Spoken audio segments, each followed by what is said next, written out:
Imagine selling nothing for $242 million. Meet Emmanuel Nwude, the mastermind behind one of the biggest scams in history. Between 1995 to 1998, Emmanuel Nwude, under the guise of a reputable businessman and a major shareholder in Union Bank, one of the largest banks in Nigeria, sold a Nigerian airport for over $200 million.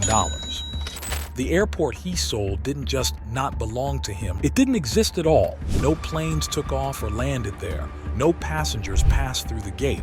Literally nothing. And yet he managed to convince people to part with over $200 million for it. Nwude's past experience as a director at Union Bank, coupled with connections to top government officials and access to sensitive information, gave him the credibility to pull off this scam. He knew the banking system inside out and used this knowledge to forge documents that only the Central Bank of Nigeria's governor should have access to. Talk about having the keys to the kingdom.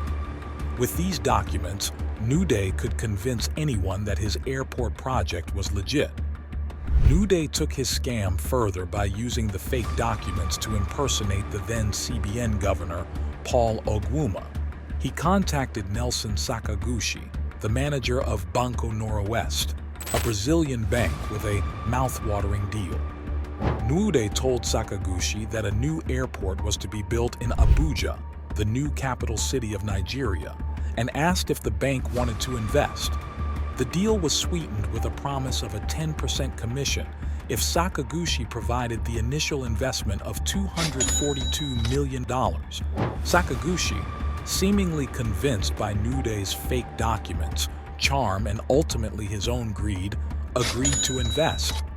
Little did he know that he was about to fall victim to one of the biggest scams in history. Sakaguchi obviously didn't have nearly $250 million lying around, so he illegally accessed the bank's funds and made a series of payments to accounts around the world. He transferred $191 million to Nwude's accounts with an additional $51 million in interest, totaling $242 million. Nwude had pulled off the impossible, so where did the $242 million go? Definitely not to build an airport, but straight into the pockets of him and his accomplices. Nzeribe Okoli, Emmanuel Ofolue, and Obum Osakwe were just a few of the individuals who benefited from the scam. There was also the husband and wife duo, Christian and Amaka Anajemba, who impersonated the then CBN director for international remittance. Christian's involvement was short-lived as he was assassinated, and his share of the loot was conveniently given to his wife, Amaka.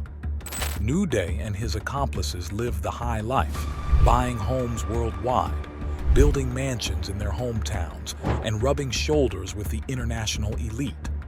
But in 1998, Santander Bank launched an investigation into Banco Noroeste's finances during a takeover, and what they found was shocking.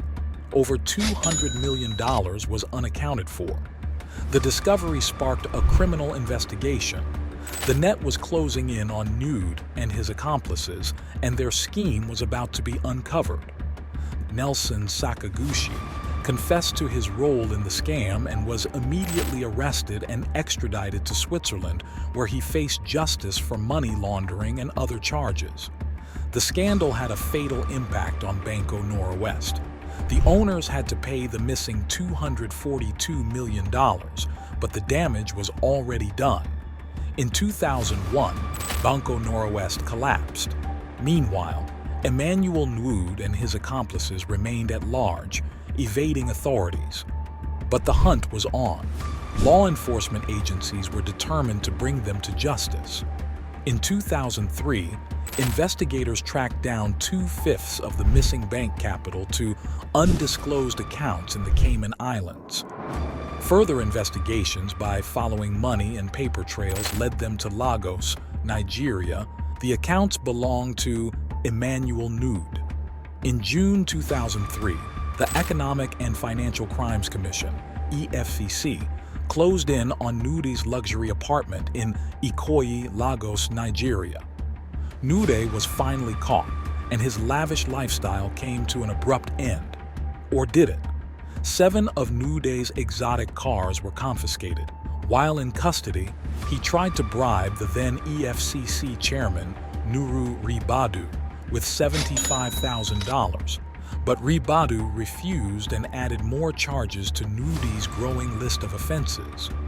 In 2004, Nwude and his accomplices faced 86 counts of fraud and 15 counts of bribery. But Nwude wasn't done yet. He tried to kidnap a prosecution witness in a desperate attempt to silence them. Luckily, the plot was foiled. In September 2005, a bomb scare disrupted the trial, forcing the courthouse to be evacuated and the trial adjourned. But finally, a break in the case. Amaka Anajemba confessed to her role in the scam. She was sentenced to 2.5 years in prison and ordered to repay $25.5 million. Weeks later, Nelson Sakaguchi took the stand in a Lagos High Court. Sakagushi's first-hand testimony was a crucial blow to Nwude's defense, and he pleaded guilty in hopes of a more lenient sentence. Emmanuel Nwude was sentenced to 25 years in prison, while Nzeribe received a 12-year sentence.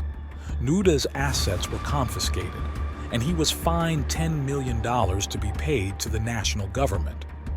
Nwude was released from prison in 2006, just a year after his sentencing. The reasons behind his early release remain unclear. After his release, Nwude filed a lawsuit to recover his seized assets, claiming some were acquired before the crime. And in a surprising turn of events, he was able to recover $52 million worth of his assets. But Nwude's legal troubles aren't over yet, as he's currently facing a 15-count charge of forgery. Will this be the final chapter in the saga of Emmanuel Nwude, or will there be more twists and turns? Stay tuned to find out. Give us a thumbs up if you enjoyed this video. Don't forget to subscribe for more exciting content.